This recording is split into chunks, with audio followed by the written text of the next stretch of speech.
Misalnya udah diputus secara pidana, maka dari putusan pidana tersebut dapat kita ajukan di ranah hukum perdata gitu ya Bang? Betul. Oke, siap. Ini mungkin ngasih perspektif baru ya. Mungkin kalau adik-adik kan mikir, oh dia udah dipidana terus nggak bisa sudah diapa-apain. selesai. Oh enggak. Oke. Sebenarnya masih bisa. Cuman hal ini jarang diketahui sama praktisi dan juga bahkan apalagi mahasiswa hukum. Makanya saya menuntut adik-adik untuk melek membaca. Apakah ada peraturan lebih lanjutnya, misalnya tentang subjek hukumnya siapa, maka itu bisa masuk ke hukum pidana khusus gitu Bang? Oh tentu. Kalau misalnya berbicara masalah pidana, subjek hukum yang menentukan siapa yang melakukan penyidikan, siapa yang melakukan penuntutan, bahkan pengadilan mana yang mengadili. Tapi di situ seharusnya negara, kalau saya pandang, seharusnya menerima uang sebesar 10 miliar berapa tadi? 10,8 miliar. 10,8 miliar yang seharusnya masuk ke kas negara, tetapi tidak masuk.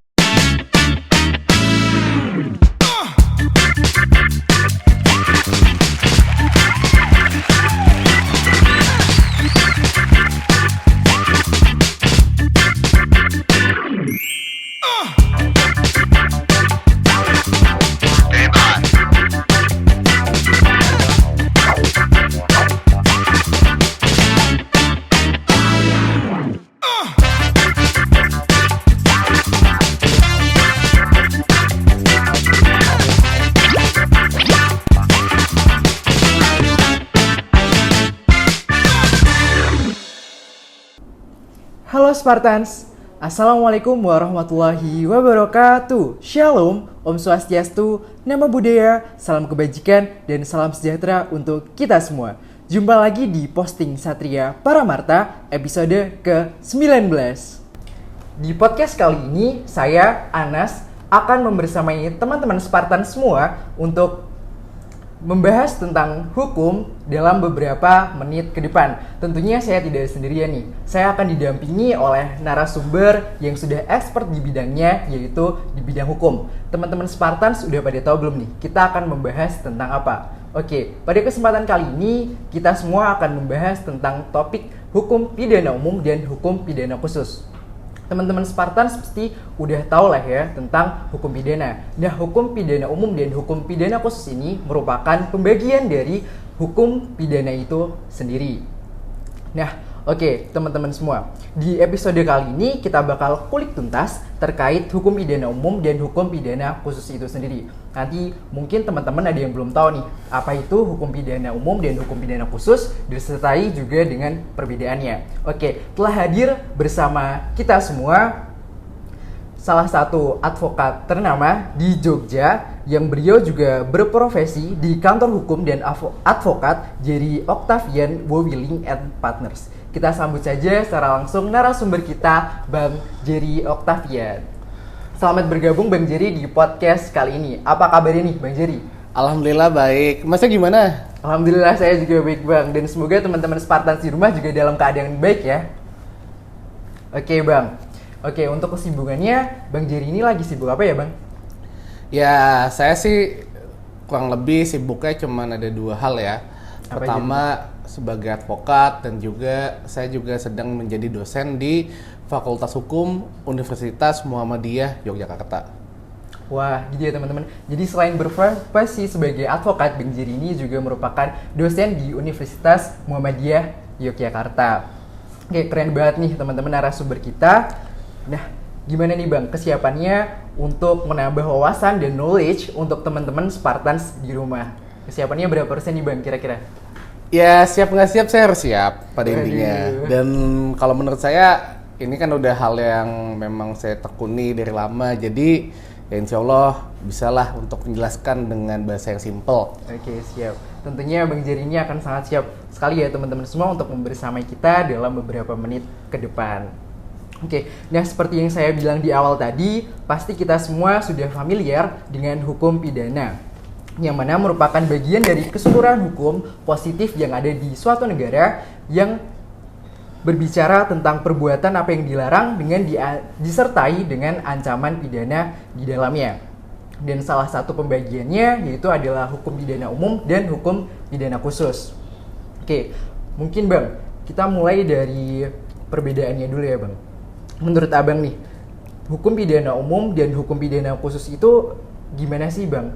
Apa perbedaannya? Coba misalnya Bang Jerry mulai dari definisinya, terus habis itu penjelasan umumnya gitu Bang. Oke, silahkan Bang Jerry. Tadi mungkin definisi sudah disebutkan ya sama Mas Anas ya, bahwa sebenarnya dalam bahasa simpel hukum pidana adalah hukum yang mengatur tentang perbuatan yang dilarang oleh negara, dan apabila dilanggar tentunya ada sanksi yang dapat dikenakan terhadap si pelanggar tadi. Nah, perbedaannya hukum pidana umum dengan hukum pidana khusus terdapat di tempat di mana diaturnya larangan itu. Kalau hukum pidana umum tentu jelas diatur di dalam KUHP atau biasa disebut Wetboek van Strafrecht ya. Yes. Kalau anak hukum bahasa kerennya kayak gitu ya. WVS. Sedangkan kalau hukum pidana khusus itu diatur di dalam undang-undang tertentu. Contohnya Undang-Undang Tindak Pidana Korupsi diatur di dalam Undang-Undang 31 tahun 1999 yang kemudian diganti dengan Undang-Undang 20 tahun 2001. Dan juga contohnya Undang-Undang Narkotika diatur juga di dalam Undang-Undang Nomor 35 tahun 2009 dan juga undang-undang lainnya. Gitu sih Mas, paling pembeda simpelnya lah. Kayak gitu. Oke, baik Bang. Jadi tadi ya teman-teman, kalau misalnya hukum pidana umum itu adanya di KUHP. Kalau misalnya untuk aturan lanjutan di hukum pidana khusus itu terletaknya di UU di selain KUHP. Misalnya tadi juga dijelaskan oleh Bang Berry, ada UU Tipikor, tindak pidana korupsi, dan juga UU narkotika gitu ya, Sobat Spartans. Oke Bang, tadi jika didasarkan dengan apa yang Bang Jerry jelaskan sebelumnya, itu apa sih Bang alasan utama ataupun urgensinya? Mengapa ada perbedaan nih dari undang-undangnya? Kalau misalnya hukum pidana umum itu terletak di KUHP, kalau misalnya hukum pidana khusus itu terletak di undang-undang peraturan lain di selain KUHP. Gini, kalau mungkin Mas waktu belajar di Fakultas Hukum pernah denger nggak tentang pepatah atau ada gium bahwa hukum itu selalu telat dibanding perkembangan zaman. Tertatih-tatih dengan peristiwa. Iya, tertatih-tatih dengan peristiwa ya. Nah, oleh karenanya banyak banget sesuatu yang belum diatur di dalam KUHP kita yang terjadi kemudian di masa yang sekarang. Contohnya simpelnya ya, di dulu pada saat ada bom terorisme tahun 2004 kalau nggak salah, saya lupa ya precisnya. Itu belum, 2002, mohon maaf. Itu saya ingat banget bahwa perpunya itu belum ada. Akhirnya dibuatlah perpu tentang terorisme. Dan kemudian juga banyak juga kejadian-kejadian contoh narkotika dan juga undang-undang korupsi. Itu kan hal-hal yang memang sebenarnya sudah terjadi dari dulu, cuman belum pernah ada undang-undangnya. Namun ketika kejahatan itu ada, penegak hukumnya bingung menggunakan hukum yang mana nih. Tidak cocok nih ke pasal yang ini yang ada di KUHP. Akhirnya barulah dibentuk undang-undang tersebut untuk menangani kejahatan-kejahatan yang ada namun belum pernah diatur. Kurang lebih kayak gitu, Mas. Oke, Bang. Jadi teman-teman Spartan, seperti yang tadi disampaikan oleh Bang Jerry, hukum pidana khusus ini yang diatur dalam undang-undang yang lain itu tentunya untuk menuntut relevansi akan tindak pidana yang baru saja terjadi atau peristiwa yang baru saja berkembang di zaman ini tapi belum diatur dalam KUHP. Begitu ya Bang, kurang lebih? Kurang lebih kayak gitulah. Oke. Saya tapi sedikit tertarik Bang dengan tadi bahasannya Bang Jerry tentang bom Bali ya Bang ya? Iya. Terus habis itu kan baru dikeluarkan perpunya ya Bang.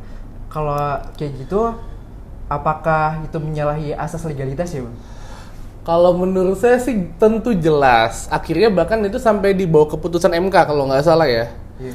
Intinya pada prinsipnya karena ini undang-undang khusus, tentu juga terjadinya penyimpangan terhadap prosedur yang ada di dalam undang-undang umum KUHP. Contoh asas legalitas. Iya. Jelas banget di dalam perpunya itu ada asas non retroaktif dikesampingkan. Akhirnya meskipun kejadiannya lampau, maka tetap bisa dipidana orang itu. Jadi terjadi penyimpangan-penyimpangan di undang-undang khusus agar memudahkan penegak hukum melakukan penuntutan dan melakukan penyelidikan dan juga lain-lainnya ya, untuk menangkap dan juga untuk memproses kasus tersebut. Oh, gitu Kayak Bang. gitu. Siap Bang, terima kasih Bang. Kalau misalnya nggak ada mekanisme itu akan sulit nantinya agar ya berarti orang tersebut kan bebas toh Iya. dari pertanggungjawaban pidana. Hal itu sangat tentunya inilah kita coba mengejar lah terhadap si pelakunya Oke. gitu. Berarti agar pelakunya tidak langsung bebas begitu saja walaupun ternyata itu masih belum ada undang-undang yang mengatur gitu ya Bang? Betul. Ini konteksnya Perpu ya. Iya, konteksnya Perpu yang dikeluarkan oleh Presiden ya Bang ya? Betul. Oke. Nah mungkin Bang, selanjutnya kita akan membahas sedikit memperdalam bahasan kita tentang perbuatan-perbuatan yang ada di hukum pidana umum dan hukum pidana khusus. Boleh. Oke, siap Bang. Jadi Bang, misalnya nih, ada suatu tindak pidana yang diindikasi memiliki unsur-unsur pidana yang sama pada unsur hukum pidana umum maupun hukum pidana khusus. Itu memutusnya gimana sih Bang? Apakah masuk dalam ranah hukum pidana umum ataupun itu bakal masuk di ranah hukum pidana khusus? Mungkin saya coba kasih pandangan sedikit ya dari sisi praktik. Jadi pada intinya di dalam praktik dikenal yang namanya gelar perkara, yang intinya mekanisme itu digunakan untuk menentukan pertama apakah perbuatan tersebut adalah perbuatan pidana atau tindak pidana ya atau bukan. Kedua, menentukan kualifikasi dari perbuatan si orang tadi sebagai tindak pidana apa. Kalau misalnya betul itu tindak pidana, mau diatur di undang-undang khusus atau umum, itu nanti itu nanti ditentukan pada saat fase gelar perkara. Jadi biasanya kalau enggak lebih amannya lagi pada praktik, jaksa juga bisa menentukan dengan pasal alternatif, dakwaannya alternatif bentuknya. Contoh, bisa saja ketika ada undang-undang terorisme yang menjadi dakwaan dialternatifkan dengan KUHP 340 KUHP karena jaksanya ragu di situ. Jadi jaksanya memberikan opsi kepada majelis hakim untuk menentukan kira-kira mana yang terbukti. Nah, itu kurang lebih kayak gitu Mas. Di dalam praktik ada namanya gelar perkara dan juga tentunya bisa dialternatifkan antara undang-undang khusus dan juga undang-undang umum. Gitu. Oke, Sobat Spartan. Jadi seperti yang tadi dijelaskan oleh Bang Giri, bagaimana cara menentukan suatu tindak pidana itu masuk dalam ranah pidana umum maupun pidana khusus, itu bisa dilakukan dengan cara gelar perkara maupun nanti jaksa bisa istilahnya melakukan penuntutan yang alternatif gitu ya Bang? Pendakwaan. Pendakwaan yang alternatif. Oke, gitu. Nah Bang, tadi dengan begitu apakah dimungkinkan nih Bang suatu pidana diadili dengan dua pengaturan peradilan, yaitu dengan pidana umum maupun pidana khusus? Sebenarnya kan ada asas nebis in idem Mas, itu diatur di KUHP kurang lebih pasal 78 atau 79 ya. Saya lupa persisnya pasal-pasal 76 atau kalau nggak salah. Saya lupa ya kalau pasal-pasal gitu ya. Cuman intinya bahwa nebis in idem itu mengatur bahwa seseorang tidak dapat dijatuhkan pidana dua kali atas perbuatan yang sama. Oleh karenanya kalau tadi konteks kamu adalah dia kena undang-undang umum terus kena undang-undang khusus, jawabannya tidak bisa. Karena ketika dia sudah dijatuhkan forum yang pertama, dia tidak dapat dijatuhkan pidana di forum yang kedua. Pernah ada kasus di Kediri, nama terdakwanya Sony Chandra, coba dibaca. Dia pernah didakwa atas pasal yang sama bahkan. Namun itu akhirnya diputus nihil yang di peradilan kedua. Karena dianggap, dia udah pernah dipidana. Tetap dinyatakan bersalah, tapi tetap ditulis nihil. Iya, gitu. Jadi emang kalau di praktik kadang-kadang ya bisa dikatakan dinamis ya. Kadang-kadang ada temuan hukum, ada apa. Tapi intinya di praktik juga nggak boleh namanya orang diputus dua kali atas perkara yang sama. Gitu Mas. Oke Sobat Spartan, seperti yang sudah dijelaskan oleh Bang Giri, jadi ini tadi masuknya ada di nebis in idem. Itu juga ada di, kalau nggak salah ada di gugurnya kewenangan penuntutan dan juga ada di gugurnya kewenangan pidana ya Bang ya? Betul, itu di bab itu ya, Iya, di bab KUHP di situ ya. Iya. membahas lebih lanjut tentang nebis in idem, yang bahwa satu perkara itu tidak boleh diadili dengan dua jalur gitu ya Bang. Misalnya telah diputus dengan hukum pidana umum, maka hukum pidana khususnya tidak, ataupun sebaliknya. Iya, Gitu, Bang. tapi mungkin saya sedikit menambahi juga ya. Hal tersebut tidak menutup kemungkinan adanya mekanisme upaya hukum lainnya. Contohnya, ketika misalnya seseorang dapat dinyatakan bersalah misalnya melakukan penganiayaan. Nah, ketika dia melakukan penganiayaan, tentunya dia juga merugikan orang lain, baik fisik maupun lainnya, misalnya mobilnya juga rusak atau misalnya dikeroyok warga nih ya. Contoh simpelnya kan Eigenrechting atau hakim sendiri ya. Itu kan sering terjadi tuh. Nah, mungkin buat adik-adik biar paham juga, ketika proses pidananya sudah selesai, itu tidak menutup kemungkinan untuk kita melakukan gugatan perdata, yaitu gugatan perbuatan melawan hukum. Dengan dasar perbuatan melawan hukumnya adalah putusan pidana tadi, ketika dia dinyatakan terbukti secara sah dan meyakinkan. Atau bahkan bisa ada mekanisme penggabungan perkara pidana dan perdata. Di pasal 98 KUHP kalau nggak salah diatur. KUHP atau KUHP? KUHP sih kayaknya. Ada penggabungan perkara pidana perdata. Jadi intinya mekanisme pidana tidak menghapuskan mekanisme lainnya. Tapi sedangkan kalau pidana, ketika mekanisme pidana dilakukan, tidak boleh dilakukan mekanisme pidana lagi. Kecuali banding, kasasi, dan PK. Oke, gitu ya Bang. Iya. Jadi kalau misalnya udah diputus secara pidana, maka dari putusan pidana tersebut dapat kita ajukan di ranah hukum perdata gitu ya Bang? Betul. Oke, siap. Ini mungkin ngasih perspektif baru ya. Mungkin kalau adik-adik kan pikir, oh dia udah dipidana terus nggak bisa sudah diapa-apain. selesai. Oh enggak. Iya, Sebenarnya masih bisa. Cuman hal ini jarang diketahui sama praktisi dan juga bahkan apalagi mahasiswa hukum. Makanya saya menuntut adik-adik untuk melek membaca. Jangan lupa literasi ya teman-teman. Iya. Saya sih kalau saya pada intinya suka banget bukunya Prof. Edi ya. Pertama penjelasannya mudah dan juga ini bukannya promosi ya guys, cuman saya dulu belajarnya dari sini ya. Bukunya Prof. Edi itu sangat mudah dicerna dan juga cukup lengkap gitu loh. Jadinya saya juga membacanya yang dulu mungkin saya mahasiswa masih kurang ngerti lah tentang hukum. Saya baca buku Prof. Ed jadi ngerti nih hukum pidana kayak gini. Iya. Nanti kalau udah advance ya bukunya ganti Lamintang, Remling, ya pokoknya udah buku-buku Belanda lah. Itu tapi kalau awal-awal ya buku Prof. Edi udah cukup. Oke, siap. Gitu Mas. Tuh, teman-teman Spartan semua, kalau mau belajar hukum pidana yang paling dasar diawali dulu kalau bisa dengan prinsip-prinsip hukum pidana dari bukunya Prof. Edi. Ya kalau mau misalnya kemahalan yang aslinya bajakannya diterban banyak ya. Jadi kan nggak usah inilah, nggak usah yang mahal-mahal ya. Yang terban aja ya. Kalau nggak social agency ya. Aduh sebut merek nih. Nggak apa-apa ya. Aman Bang, aman. Kalau kata Mbak I, tahu Mbak I nggak? Tahu. Dia Bu I. Oh sekarang nyebutnya Bu I ya. Beda gapnya jauh ya. Dulu saya manggilnya Mbak I.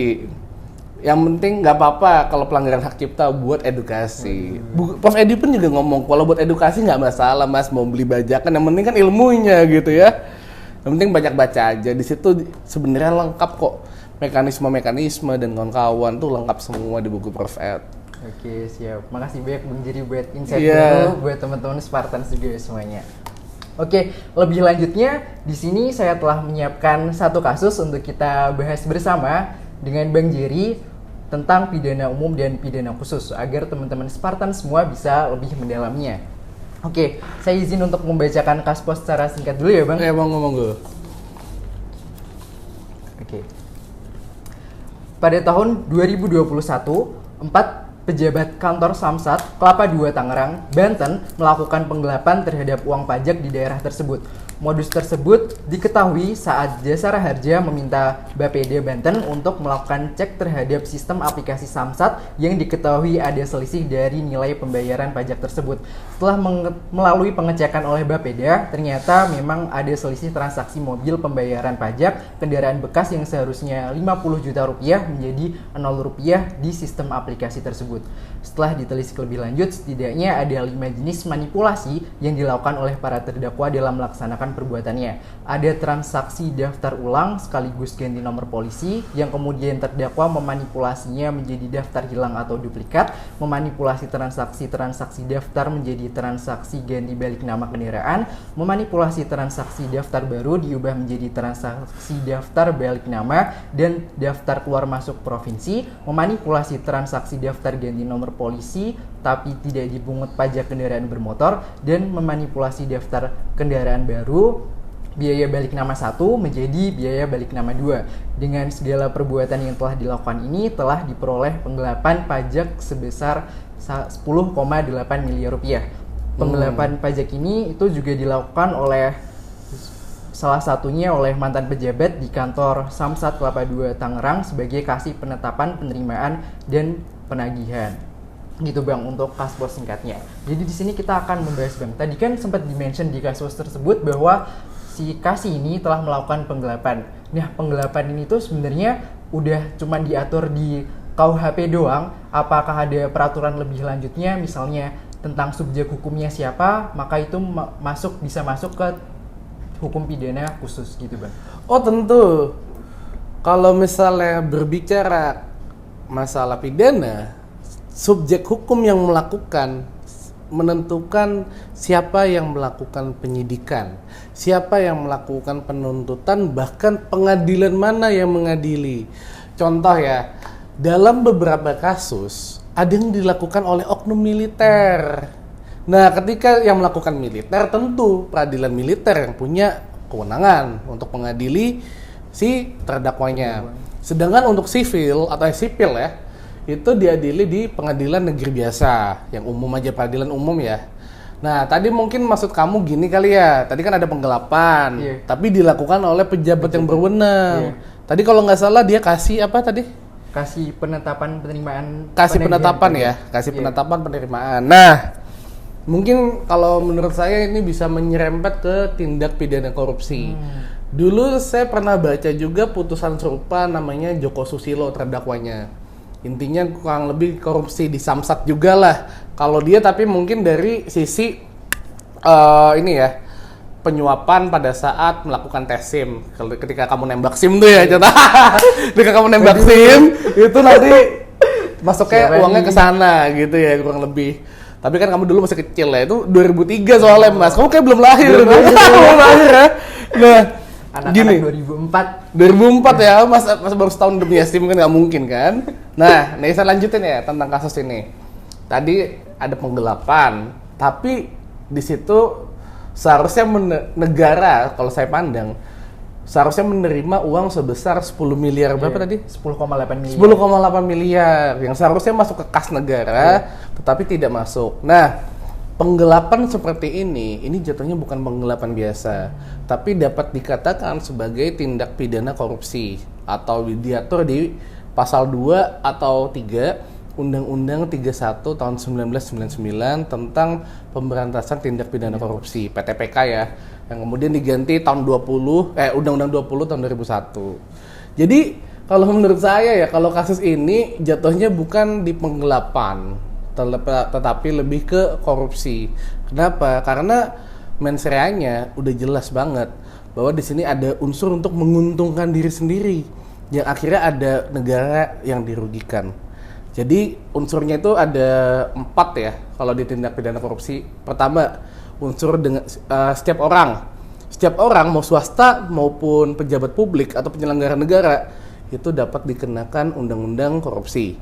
Kedua, secara melawan hukum. Nah, menurut saya penggelapan yang dilakukan oleh orang tadi atau memanipulasi data dan sebagainya macamnya itu dia tidak kena pemalsuan surat Mas maupun penggelapan, tetapi malah jatuhnya unsur secara melawan hukum di dalam undang-undang tindak pidana korupsi. Dan kemudian ketiga, memperkaya diri sendiri atau orang lain atau korporasi. Nah, saya nggak tahu ya dalam konteks ini secara rigid fullnya pembagian uangnya seperti apa, tapi kurang lebih pastinya dia dapat menerima uang dong. Pasti dia menerima uang, dapat uang pasti. Nah, kemudian ketika dibaginya sama siapa saya nggak tahu ya. Dan yang terakhir adalah dapat merugikan keuangan negara. Nah, di elemen terakhir di sini kan seharusnya kas negara bertambah nih 10,8 miliar. Iya. Namun dengan perbuatannya si orang tadi menyebabkan kas negara malah tidak bertambah. Justru ya udah stagnan atau tidak bertambah ya. Nah, oleh karenanya kalau menurut saya di sini melawan hukum, penggelapan, pemalsuan surat atau manipulasi data ya, itu jatuhnya adalah modus operandi yang dilakukan oleh terdakwa yang terkualifikasi sebagai unsur secara melawan hukum di dalam undang-undang korupsi. Kayak gitu, Mas. Oke, gitu ya teman-teman Spartans. Jadi Bang, kalau misalnya ini merupakan suatu tindak pidana penggelapan tapi dilakukan oleh pejabat negara yang itu merugikan keuangan negara, itu berarti masuknya nanti ke tindak pidana korupsi gitu ya Bang? Ya kurang lebih kayak begitu, karena ada asas Tatbestan Massinheit. Mungkin ini teman-teman yang baru ujian hukum pidana khusus, makanya nanya saya tentang ini ya. Jadi banyak ya teman-teman harus mengingat asas, karena itu penting banget di praktik. Tatbestan Massinheit ini maksudnya adalah ketika memenuhi rumusan delik namun tidak wesensau atau tidak sesuai dengan keperuntukan atau tujuan pembuat undang-undang itu. Contohnya gini, ada contoh lagi Mas, saya kasih ilustrasi lagi ya. Ini kalau nggak salah di buku Prof. Edi ya, saya lupa nih, ini makanya dibaca ya bukunya ya. Ada seseorang merampok bank negara, BUMN, contoh Mandiri ya. Ini contoh aja ya, contoh ya. Nah pertanyaannya adalah, dia bisa dijerat undang-undang korupsi nggak? Tentu, unsur setiap orang kena. Dia kan bisa sipil, bisa penyelenggara negara, kena. Secara melawan hukum, lu ke bank, pakai parang atau pakai senjata. Jelas dong secara melawan hukum. Jelas. Mintanya kan, dia bawa parang, kasih duit tuh. Kan bawa parang kan melawan hukum toh. Memperkaya diri sendiri atau orang lain. Nah jelas dia dapat duit dari bank. Yang dapat merugikan keuangan negara. Jangankan gak usah dapat, itu jelas kerugian negara ada gitu loh. Karena dia ngambil uang dari bank gitu ya. Pertanyaannya adalah, ketika di praktik, itu bisa dikenain undang-undang korupsi nggak menurut kamu? Menurut saya bisa Bang. Bisa. Ya, soalnya tadi unsur-unsurnya terpenuhi semua. Nah, Bang, nah gini Mas, asas tadi yang Tatbestan Massinheit itu mencegah praktisi hukum agar tidak salah undang-undang yang digunakan. Karena apa? Karena di sini undang-undang korupsi diperuntukkan untuk white collar crime atau kejahatan yang pastinya punya wewenang dulu. Sedangkan orang tadi melakukannya dengan metode blue collar crime. Dia tidak punya kewenangan, dia ujuk-ujuk datang langsung minta. Itu jelas beda ciri-ciri jenis tindak pidananya dan modus operandinya. Oleh karenanya, dia tidak dapat dikenakan dengan undang-undang korupsi. Dia kenanya undang-undang KUHP, perampokan. Udah ada juga tuh babnya tuh Mas. Jadi bukan mentang-mentang dia korupsi di bank negara, otomatis dia kena korupsi. Enggak Mas, itu kenanya perampokan justru. Jadi penting ya untuk mengerti asas, untuk menerapkan sebuah peraturan di dalam sebuah kasus.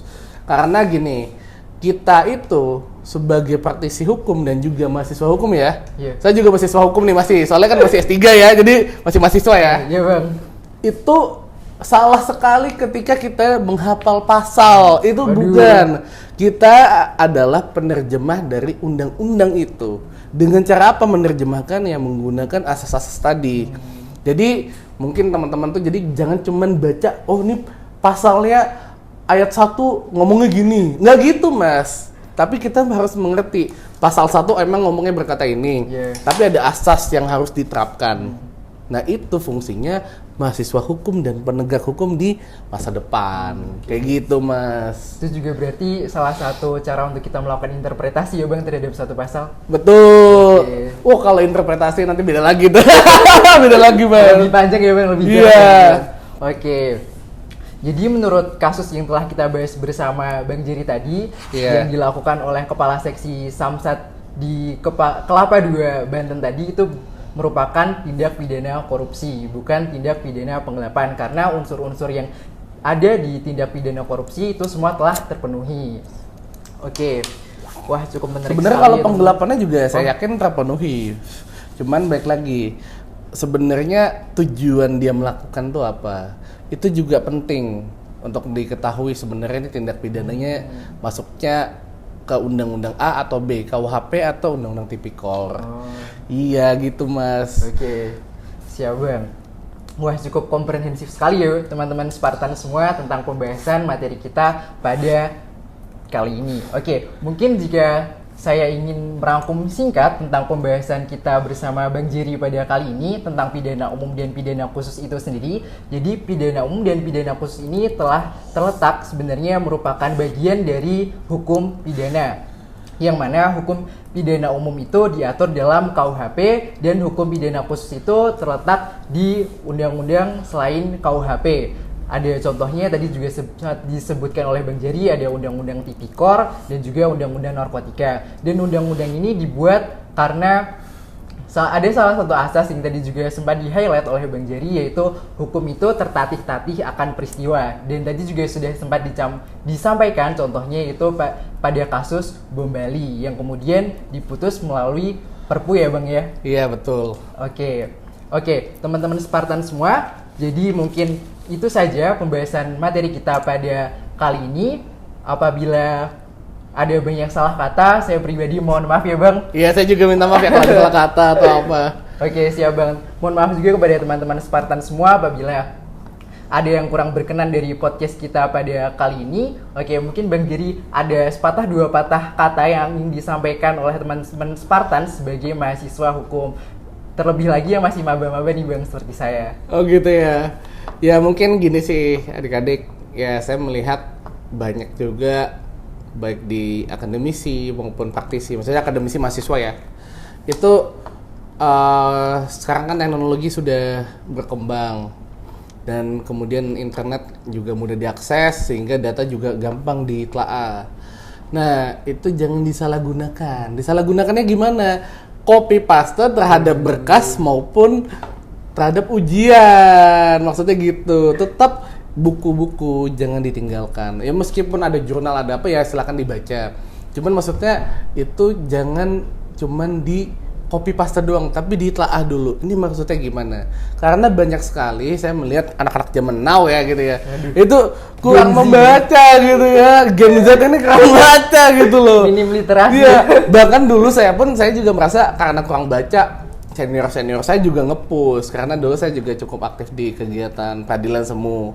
Ya, dulu saya ikut yang Mahkamah Agung. Nah, itu senior saya dulu pinter-pinter banget Mas. Itu nyuruh saya baca yang banyak. Ya saya akhirnya sadar diri. Ya akhirnya saya mulai belajar baca. Ya awalnya nggak suka tuh. Lama-lama ya udahlah mau nggak mau toh. Akhirnya kita mulai memahami ternyata esensi baca buku selain juga mengetahui informasi yang ada di buku, tapi juga menambah wawasan. Kadang-kadang di buku itu suka disempilin hal-hal yang nggak ada di kelas, tapi ternyata di buku ada gitu ya. Kayak tat besar mesin head tuh menurut saya tuh nggak ada di kelas saya waktu itu.